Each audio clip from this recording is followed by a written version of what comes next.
Okay, in this video we're going to talk about serve receive, and we'll cover both what we want to try to accomplish in serve receive. We'll talk a little bit about rotations and staying in rotation when serve receiving. We're going to get a little bit more detailed about how you can position yourself on the court to help during a serve receive. So we're running a very simple 4-2 offense. What a 4-2 offense is we have 4 hitters and 2 setters. So the setters are, let's talk about our hitters first. Our hitters are these 4 players. This is rotation 1. And our setters are these 2 players. So that's why we call it a 4-2. And in a 4-2, the setter is in the front row, and the setter's base position is on the right-hand side. So we want our setter to be here setting. We want our passers to pass the ball to the setter here, and then the setter will distribute the ball to the hitters, either front row or back row hitters. And we've played a little bit with back row hitting, something that is a nice thing to be able to do. So let's talk about how we will move in the different rotations. Now there's 6 different rotations. It turns out that there really are only three rotations, because rotations 4, 5, and 6 look exactly like 1, 2, and 3. So I'm going to focus on rotations 1, 2, and 3. And if you're back row in rotations 1, 2, and 3, you'll be, let me say that differently. You will be back row for 3 rotations and front row for 3 rotations. Rotations 1, 2, and 3 work the same as 4, 5, and 6, like I said. So let's look at what we have here.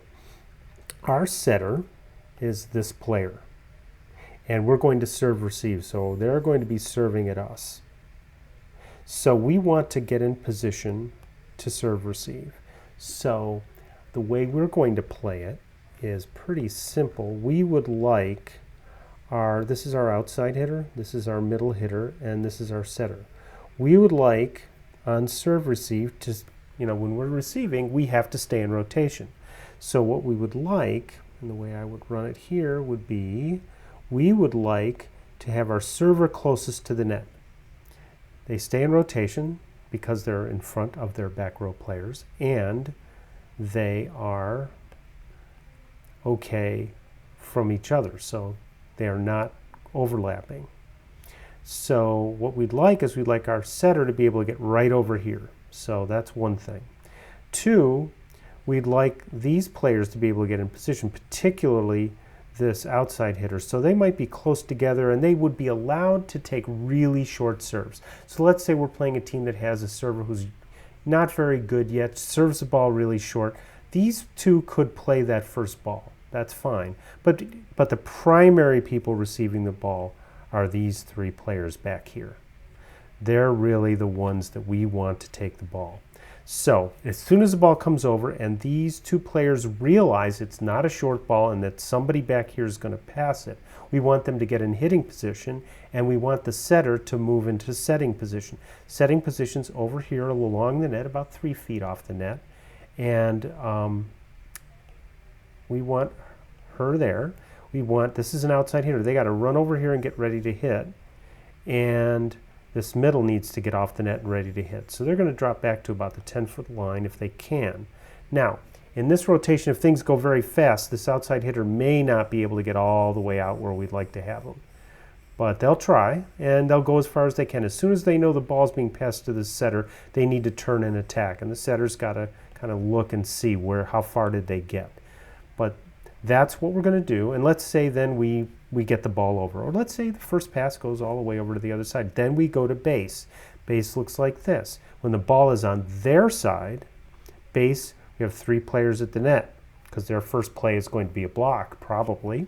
And then we've got 3 players back here. And on defense, we like to have our right sides out a little bit wide, our middle player back a little deeper, and this is base. So now we can block at both ends. We can double block if we want. Okay, we have players back here, and this is our defensive positioning.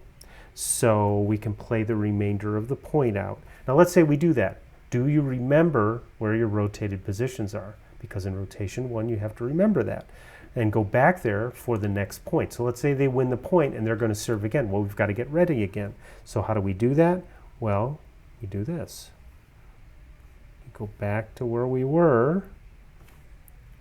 We go back to serve receive. This might be a little deeper than that. And now we're ready to receive again. As soon as the receive, setter goes here, outside hustles out here, and we're ready to attack. These guys can come in and hit. These guys can come up and cover them. And let's say the ball goes back over to their side. They go to the net. They go to their defensive positions. And we're ready to play defense. So that's in rotation 1. A couple things to notice here.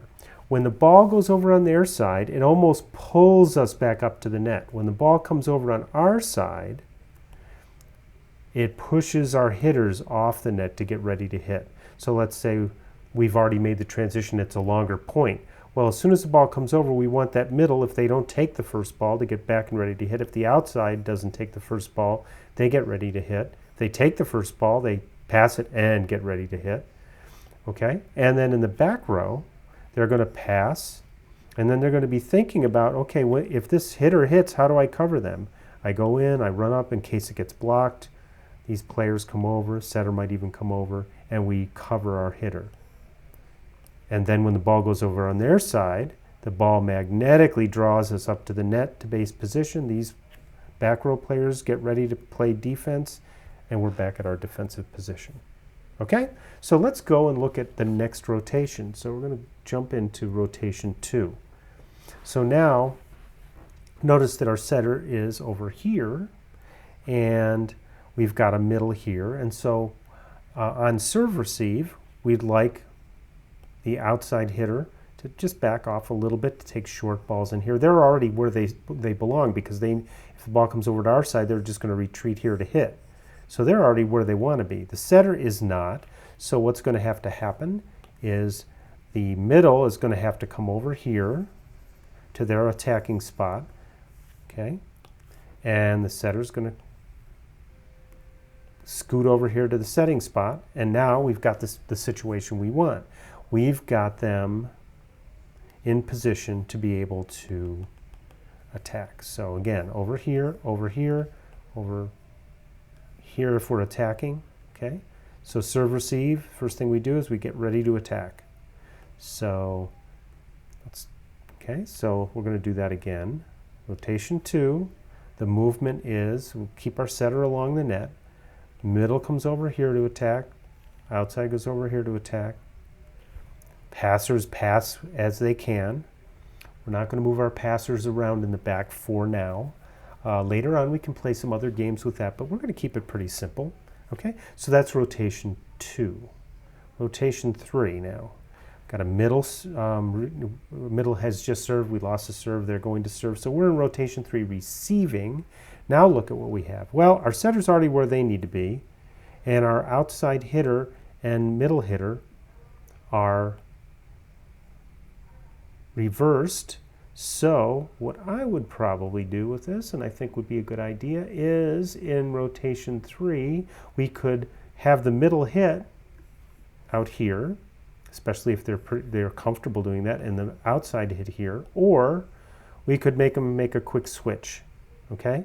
And early on, we may not have people move or make switches on serve receive as much. That's what we call stay for one. But in any event, we want to try to get our setter over here, and we want to be able to get our hitters in hitting position in front of the setter, because we're still learning how to back set. So we're going to do something like this. If we decided to stay for one, we'd serve receive, and the outside hitter would stay here and hit middle. The middle would stay outside and hit outside. And then when the ball went over to the other side, they get pulled to the net again, magnetically pulled to the net. And now, but they'd be pulled to the net in their base positions, which is middle for middle, left side for outside hitters, and right side there. So we're all set. We just have to remember the rotation rules. Rotated positions need to go back to rotated positions. Okay? All right. So one of the things I didn't cover was the back row movement. And let's take a quick look at that before we go. What's the back row movement look like? Well, in rotation 1, there isn't any movement. They're all where they're supposed to be. So they're going to play base here, okay, on defense. So let's say the ball went over. These two made their switch. Okay, we're like that. Now let's say we go to rotation 2. In rotation 2, oh look, this is good for us in the front row. There's a quick switch here. So there's one switch in the front row. There's also a bunch of switching in the back row. This person needs to go right. This person needs to go left. This person needs to go middle. Okay? So again, when we're playing, when we're receiving, we receive the ball, we go to these base positions when the ball goes over onto the other side. In the front row, we try to get our hitters in position to hit from middles from the middle and outsides from the outside if we can. It may turn out that we can't, and then we'll say stay for 1, and that might mean if we had a middle over here and a outside there, stay for 1 would mean you stay there. But we always, for now, want to get the setter over here to the setting spot so that the back row players are always passing right.